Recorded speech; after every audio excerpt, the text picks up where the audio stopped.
Good morning everyone and I welcome you to my YouTube channel English with Mahima. आज हम लोग बात करने जा रहे हैं टेंसेस की। जैसा कि आपको पता ही है कि पीछे मैंने आपको सब कुछ समझा दिया है कि टेंस किसे कहते हैं, सेंटेंस किसे कहते हैं, वर्ब की कौन सी फॉर्म्स होती हैं, किन के बेसिस पे हमको टेंस को डिवाइड करना होता है। लेकिन पहले आप ये बात समझ लीजिए कि टेंसेस को पढ़ना इंग्लिश ग्रामर में बहुत जरूरी है, क्योंकि अगर आप ये समझना चाहते हैं कि इंग्लिश को फ्लुएंटली कैसे बोलना है, अकॉर्डिंग टू सब्जेक्ट कैसे बोलना है, कोई मिस्टेक ना निकले वो कैसे बोलना है, तो उसके लिए आपको टेंस पढ़ाए जाते हैं कि अगर आप वर्तमान की बात करेंगे तो कौन सी हेल्पिंग वर्ब लेंगे, अगर आप अपने बीते हुए समय की कोई बात बताना चाहते हैं तो कौन सी हेल्पिंग वर्ब लेंगे, अगर आप कुछ प्रेडिक्शंस करना चाहते हैं अपने फ्रेंड्स के सामने, कोई इमेजिनेटिव बात करना चाहते हैं, बताना चाहते हैं कि कल का फ्यूचर प्लान क्या है, तो आपको कौन सी हेल्पिंग वर्ब यूज करनी चाहिए। तो बेसिकली टेंस क्या है, it is all about the use of helping verbs. Tense पूरी तरीके से बस आपको इतना ही समझाता है कि किसी भी काम को देखकर आपको कौन सी हेल्पिंग वर्ब यूज कर लेनी है, राइट। कुछ सेंटेंसेस हम लोग देख लेते हैं। मैंने आपके सामने रखा है कि सीता गाना गाती है, ठीक है। एक सेंटेंस मैंने आपके सामने रखा, सीता गाना गाती है, उसका ट्रांसलेशन मैंने आपके सामने रखा, Sita sings a song.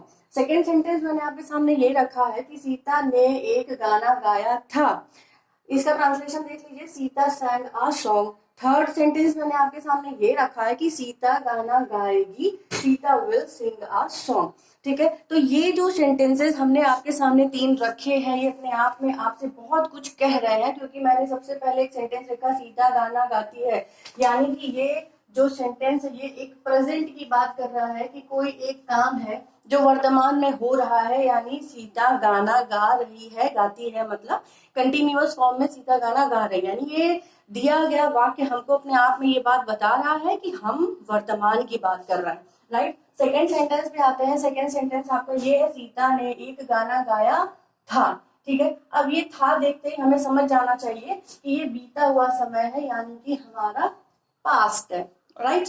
Third sentence पे आते हैं, सीता गाना गाएगी, ठीक है, यानी कि कहने का ये मतलब है कि सीता गाना गाएगी।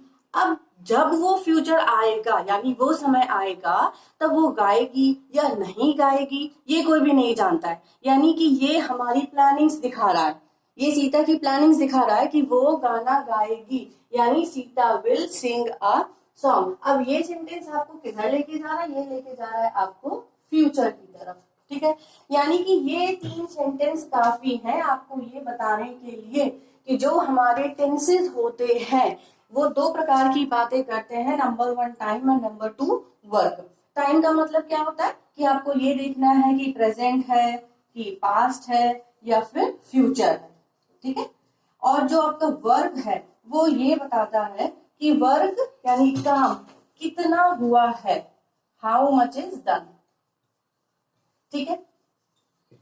अब आप ये देखिए कि सीता गाना गाती है, सीता सिंग्स अ सॉन्ग, इसमें आपका ये सब्जेक्ट हो गया, ये हेल्पिंग वर्ब आपकी हो गई, वो आपका ऑब्जेक्ट हो गया। सीता ने ये गाना गाया था, ये आपका सब्जेक्ट हो गया, ये वर्ब हो गई, ये आपका ऑब्जेक्ट हो गया। सीता गाना गाएगी, ये आपका सब्जेक्ट है, विल आपका वर्ब है, और ये आपका ऑब्जेक्ट हो गया। यानी इस सेंटेंस से, इन तीन सेंटेंसेस से हमको कई सारी बातें समझ में आती हैं। वो ये समझ में आती है कि हम पहली चीज तो ये कि टाइम एंड वर्क के बेस पर टेंसेस को तीन भागों में डिवाइड कर देते हैं, प्रेजेंट, पास्ट और फ्यूचर, ठीक है। उसके बाद हम ये देख लेते हैं कि इसमें कौन सा सब्जेक्ट है, कौन सा ऑब्जेक्ट है, कौन सी हेल्पिंग वर्ब यूज हुई है, कौन सी form of the verb use करनी है। यानी टेंस करने के लिए आपको ये सीखने के साथ साथ कि सेंटेंस तीन प्रकार के होते हैं, उनको चार और भागों में डिवाइड कर दिया जाता है। नंबर वन पे इनडेफिनिट आता है। इनडेफिनिट मतलब जब चीजें 100% श्योर नहीं है कि होंगी ही, डेफिनेट नहीं है, कंफर्म नहीं है, just we are talking about that, ठीक है। तो इनडेफिनेट हमारा पहला टाइप ऑफ टेंस हो गया टेंस के अंतर्गत, ठीक है। लेकिन इन तीन सेंटेंसेस ने आपको ये बताया कि हमारा जो टेंस होता है वो टाइम एंड वर्क के बेस पे काम करता है, यानी टाइम में प्रेजेंट है, पास्ट है या फ्यूचर है, उसके अकॉर्डिंग हेल्पिंग वर्ब लगेगी। वर्क में आपको ये देख लेना है हाउ मच इज डन, यानी कितना हुआ है कि नहीं हुआ है, या हम फ्यूचर की बात कर रहे हैं, या हम बीते हुए समय की बात कर रहे हैं, या फिर हम वर्तमान की बात कर रहे हैं, ठीक है। उसके बाद आप ये देख लीजिए कि जो हमारे सेंटेंसेस होते हैं उनमें हमें बेसिकली तीन चीजें पढ़नी होती हैं। अगर हम आपको सीधे हेल्पिंग वर्ब भी बता दें कि प्रेजेंट की ये है, पास्ट की ये है, फ्यूचर की ये है, तो आप मुझे ये बताइए, आप मिस्टेक्स हो सकती हैं क्योंकि आपको ये नहीं मालूम है कि कैसे यूज करना है। तो टेंस पे जाने से पहले, इनडेफिनेट टेंस को क्लासिफाई करने से पहले आप ये समझ लीजिए कि किसी भी सेंटेंस को करने से पहले आपको ये देखना पड़ेगा सब्जेक्ट, वर्ब और ऑब्जेक्ट, क्योंकि जो हमारा टेंस है, जो हमारा ट्रांसलेशन है, वो इन 3 चीजों की ही बात करता है। आपको ये कोई भी ट्रांसलेशन करते समय आपके सामने कोई भी वाक्य रख दिया जाता है, जैसे मान लीजिए मैंने यही रख दिया, सीता गाना गाती है, ठीक है, मैंने आपके सामने ये सेंटेंस रखा, सीता गाना गाती है, तो इस सेंटेंस को ट्रांसलेट करने से पहले बहुत सारी बातें जो आपके फिंगर टिप पे आपको पता होनी चाहिए। नंबर 1, टाइप ऑफ टेंस, आपको ये पता होना चाहिए कि ये वाक्य किस टेंस के अंतर्गत आ रहा है। नंबर 2, टाइप ऑफ सेंटेंस, यानी कि ये अफर्मेटिव है, नेगेटिव है या इंट्रोगेटिव है। नंबर 3, जो हमारा सब्जेक्ट है वो सिंगुलर है या प्लूरल है, ठीक है। तो इन सारी चीजों को बेस बनाने के बाद ही आपको टेंस समझ में आएगा, वरना आपका ट्रांसलेशन हेल्पिंग वर्ब आते हुए भी गलत हो सकता है। इसलिए पहले हम यही समझ लेते हैं, ठीक है। आपके सामने मैंने रख दिया ये सारी चीजें, अब देख लेते हैं। सब्जेक्ट, हमारा सब्जेक्ट वो होता है जिसके बारे में हम बात कर रहे होते हैं, ठीक है। सब्जेक्ट को हम 2 कैटेगरीज में डिवाइड कर देते हैं, सिंगुलर या फिर प्लूरल, ठीक है। अब देखिए, सिंगुलर अपने आप ही आपको समझ में आ रहा होगा। सिंगुलर मतलब, पहले तो इंग्लिश ग्रामर में हम लेके चलते हैं ही, शी और इट को, ठीक है। अदरवाइज अगर हम बात सिंगुलर की करें तो सिंगुलर का मतलब हो गया ही, शी, इट के अलावा anything which is 1 in number, कोई भी एक चीज जो कि केवल एक है, वो हमारा सिंगुलर हो गया, ठीक है। अब बात कर लेते हैं प्लूरल की। प्लूरल आपको समझने में ही आ रहा होगा। प्लूरल के अंतर्गत हम लेकर आते हैं आई, वी, यू और हमारा दे, और सेकेंड थिंग हम किसको ले सकते हैं, anything which is more than 2, ठीक है। अब आप समझ गए, क्योंकि आपको ये समझना ही पड़ेगा, क्योंकि जब हम टेंसेस को करना शुरू करते हैं, ट्रांसलेशन को करना शुरू करते हैं, तो ये जो सब्जेक्ट है ये बहुत बड़ा रोल प्ले करता है कि ये सिंगुलर है या फिर ये प्लूरल है। अगर सिंगुलर है तो कौन सा रूल अप्लाई करना है, अगर प्लूरल है तो हमें कौन सा रूल अप्लाई करना है। इन सारी बातों का हमको ध्यान रखना पड़ेगा, तभी हमारा ट्रांसलेशन सही होगा, ठीक है। ये मैंने आपको बता दिया टाइप ऑफ सब्जेक्ट। उसके बाद आते हैं वर्ब पे, यानी वर्ब में आपको ये सीखना है कि वो फर्स्ट फॉर्म है में यूज किया जाएगा, कि सेकंड फॉर्म में यूज किया जाएगा, या फिर वो थर्ड फॉर्म में यूज किया जाएगा। पीछे मैंने आपको बताया था कि वर्ब्स की 5 फॉर्म्स होती हैं। नंबर 1 पे आती है आपकी प्रेजेंट, यानी उसका root word, first form. Number 2 पे आता है पास्ट, यानी कि सेकेंड फॉर्म। थर्ड नंबर पे आता है पास्ट पार्टिसिपल। 4 नंबर पे आएगा आपका प्रेजेंट पार्टिसिपल, और जो फोर्थ है वो आपका ये 3 फॉर्म्स आपको यूज करनी है, ठीक है। तो अगर बात हम वर्ब की करें तो ये जो 3 फॉर्म्स हमने आपके सामने रखी हैं, ये आपकी सबसे इंपॉर्टेंट है। फर्स्ट फॉर्म मतलब प्रेजेंट आपका, सेकेंड फॉर्म यानी पास्ट, और थर्ड फॉर्म यानी आपका पास्ट पार्टिसिपल, ठीक है। तो मैंने आपको subject, verb, type of sentence और टेंस को पहचानना ये सिखा दिया है। सेकेंडली, आप इन सेंटेंसेस की तरफ हम लोग फिर से चलते हैं। आप ये देखिए, सीता गाना गाती है, ठीक है, यानी लास्ट में आपके क्या आया, ती है। अब आप देख लीजिए, ती है, ते है, अगर ये सारी चीजें आपको सेंटेंस के लास्ट में मिलती हैं, यानी ये प्रेजेंट इंडेफिनिट है, ठीक है। अब लास्ट में देखिए, यहाँ गाया था, अब इससे समझ लीजिए, था है, थी है, थे है, अगर ये सब आता है तो ये आपका हो गया पास्ट इंडेफिनिट, ठीक है। लास्ट में आते हैं गी, यानी गी है, ये है, ये सब अगर आता है तो ये हो गया आपका फ्यूचर,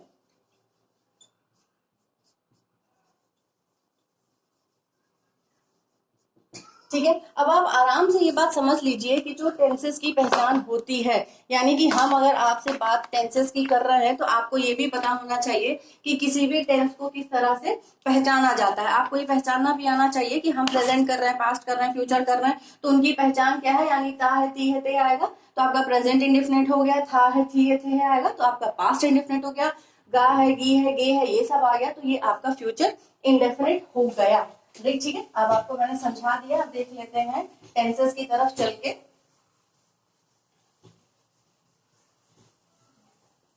ठीक है, नंबर 1 पे हमारा आ गया प्रेजेंट इंडेफिनिट,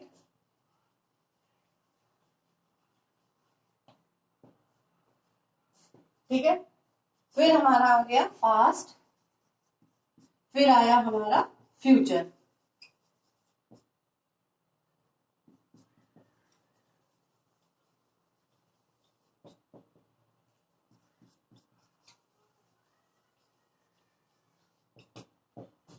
ठीक है, मैंने आपको पहचान पहले ही बता दी है कि पहचान ये होती है, प्रेजेंट की पहचान होती है कि अगर लास्ट में ता है, ती है, ते आएगा तो उसको हम प्रेजेंट कहेंगे, अगर था है, थी है, थे आएगा तो उसको हम पास्ट कहेंगे, अगर गा है, गी है, गे आएगा तो उसको हम फ्यूचर कहेंगे। दूसरी चीज आप ये समझ लीजिए कि प्रेजेंट इंडेफिनिट हमको ये बताता है कि कोई भी काम वर्तमान में किया जा रहा है। जैसे मैंने आपको एग्जांपल दिया था कि सीता गाना गाती है, यानी गाती है मतलब ये हमें अपने आप में एक मीनिंग दे रहा है कि सीता गाना गा रही है। ठीक है, तो ये प्रेजेंट आपको क्या बताता है, ये सेंटेंस देखने के बाद हमको ये पता चलता है कि दिया गया काम वर्तमान समय में ही हो रहा है। पास्ट पे आते हैं, पास्ट अपने आप में एक इंडिकेशन दे रहा है कि कोई भी काम जो हो चुका है। ठीक है, यानी पास्ट ये बताता है कि जो हमारा सब्जेक्ट है वो उस काम को कर चुका है। फ्यूचर ये बताता है कि ये जो हमारा सब्जेक्ट है वो हमारे काम को करेगा। ठीक है, अब आप ये समझ लीजिए कि किसी भी चीज को क्लासिफाई करने से पहले अगर हम बात प्रेजेंट इंडेफिनिट टेंस की करते हैं तो इनके जो रूल्स है, रूल्स तो देखिए बहुत ही आसान है, आपको मात्र डू और डज ये याद कर लेना है। ठीक है, डू डज प्लस वर्ब की फर्स्ट फॉर्म। ठीक है, इतना सा रूल है तो फिर इतनी प्रॉब्लम्स क्यों है। ठीक है, इतनी सारी प्रॉब्लम्स इसलिए क्रिएट होती हैं क्योंकि आप क्लासिफिकेशन आराम से समझ लीजिए कि जब कभी हम लोग टेंस करना शुरू करते हैं तो हम लोग जो रूल्स होते हैं इनका डिवाइडेशन करते हैं according to the type of sentence पे, यानी कि अगर अफर्मेटिव है तो क्या रूल है, नेगेटिव है या इंट्रोगेटिव है तो क्या रूल है। सेकेंडली मैंने अभी आपको ये बताया कि सब जो हमारा सब्जेक्ट होता है वो सिंगुलर या प्लूरल इन दो में डिवाइड होता है, यानी हमारा सब्जेक्ट सिंगुलर है तो हम क्या करेंगे वर्ब के साथ, और अगर वो प्लूरल है तो हम क्या करेंगे उसके साथ। ठीक है, तो देखिए रूल्स को करने के लिए आप इस तरह से डिवाइड कर लीजिए कि ये हमारा अफर्मेटिव सेंटेंस है। ठीक है, तो अगर ये अफर्मेटिव सेंटेंस है तो रूल क्या है, तो आप ये भी समझिए कि हम आप रूल किस बेस पे डिवाइड करेंगे, सिंगुलर या प्लूरल के बेस पे। ठीक है, ये हो गया हमारा सिंगुलर। अब अगर हम बात सिंगुलर की करें तो हम क्या करते हैं, वर्ब की फर्स्ट फॉर्म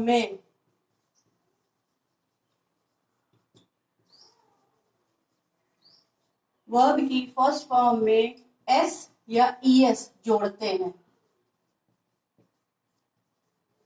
ठीक है, और हमारे पास कोई हेल्पिंग वर्ब नहीं होती है, no helping verb. Affirmative sentence में हमारे पास कोई हेल्पिंग वर्ब नहीं होती है, जैसे राम खाना खाता है। ठीक है, अब हम कहेंगे Ram eats the food, Ram eats the food. ठीक है, अब हमने क्या देखा, खाना हमारी वर्ब है और हमने इसमें क्या कर दिया, वर्ब की फर्स्ट फॉर्म में एस और ईएस जोड़ दिया। ठीक है, इसी में अब आप देखिए प्लूरल का रूल क्या है। बात अगर हम प्लूरल की करें तो इसमें क्या होता है, वर्ब की फर्स्ट फॉर्म ही यूज होती है।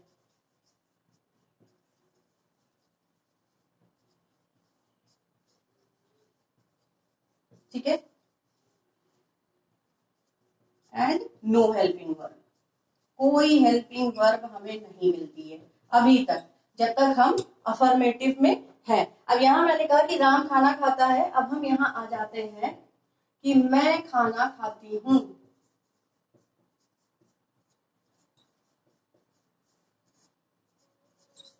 ठीक है, अभी मैंने आपको बताया था कि जो हमारा आई है वो प्लूरल में रखा जाता है, हम क्या करेंगे, आई ईट फूड।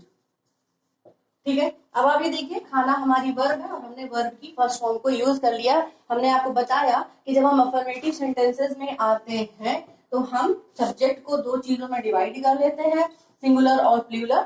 प्लूरल। सिंगुलर का नियम ये होता है कि हमारे पास कोई हेल्पिंग वर्ब हमारे पास अफर्मेटिव सेंटेंसेस में नहीं होती है, बल्कि हम वर्ब की फर्स्ट फॉर्म में एस और एस जोड़ लेते हैं, ठीक है। सेकेंडली हम प्लूरल पे आते हैं। प्लूरल का नियम ये होता है कि ही, आई, वी, यू, दे या कुछ भी जो नंबर में एक से ज्यादा है, अगर वो हमारे सामने रख दिया जाता है तो हम वर्ब की फर्स्ट फॉर्म को ही यूज कर लेते हैं, कोई एस और एस ऐड नहीं होता है। लेकिन और हाँ, हमारे पास सिंगुलर की तरह ही प्लूरल के पास भी हमारे पास कोई हेल्पिंग वर्ब नहीं होती है, ठीक है। ये हो गया आपका अफर्मेटिव सेंटेंस,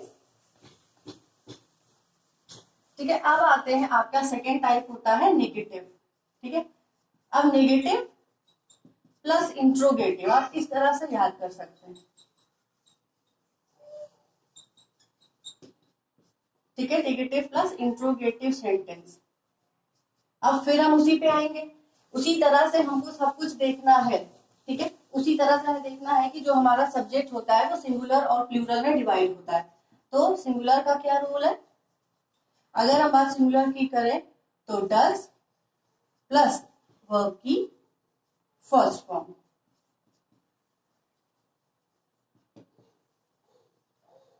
प्लस आपका ऑलरेडी नॉट यूज होगा क्योंकि हम लोग नेगेटिव सेंटेंस की बात कर रहे हैं, ठीक है। वही सेंटेंस जो मैंने बोला था कि राम खाना खाता है, तो आप कर देंगे Ram does not eat food, ठीक है। अब आते हैं प्लूरल पे। प्लूरल में आपकी हेल्पिंग वर्ब हो जाएगी डू प्लस नॉट प्लस जो भी हमारा ऑब्जेक्ट है, ठीक है। अब मैंने कहा था मैं खाना खाते हैं, यानी हम कहेंगे I do not eat food, ठीक है। अब अगर इसी को आप इंट्रोगेटिव में लाएंगे तो आप कह देंगे डज राम ईट फूड, ठीक है। और अगर प्लूरल में लाएंगे तो आप कहेंगे डू आई ईट फूड, ठीक है। तो यहाँ पर इन सारे रूल्स को समझने के बाद में आपका जो प्रेजेंट इंडेफिनिट है वो खत्म हो जाता है। आपको ये समझना पड़ेगा कि जब कभी हम समराइज कर लेते हैं कि जब कभी हम लोग टेंस पढ़ रहे होते हैं उसमें सबसे पहला नंबर आता है प्रेजेंट इंडेफिनिट का। इंडेफिनिट मतलब कि जो चीजें श्योर नहीं है, कंफर्म नहीं होती है, ठीक है। तो आप ये भी समझ लीजिए कि किसी भी चीज को करते समय आपको ये समझना है कि ट्रांसलेशन करते समय सबसे पहले पहचानिए टाइप ऑफ टेंस, फिर आप पहचानिए टाइप ऑफ सेंटेंस, फिर आप पहचानिए टाइप ऑफ सब्जेक्ट, और उसके बाद आपको देखना पड़ेगा कि जो वर्ब है हमारी वो फर्स्ट यूज करनी है, सेकेंड यूज करनी है, थर्ड यूज करनी है, एस और ईएस ऐड करना है या फिर क्या करना है, ठीक है। तो आज के लिए हम प्रेजेंट इंडेफिनिट की बात कर रहे हैं, कल हम आपको पास्ट इंडेफिनिट लेकर आएंगे। तब तक के लिए बाय, और मेरा चैनल आप लाइक भी करें और सब्सक्राइब भी करें। Thank you.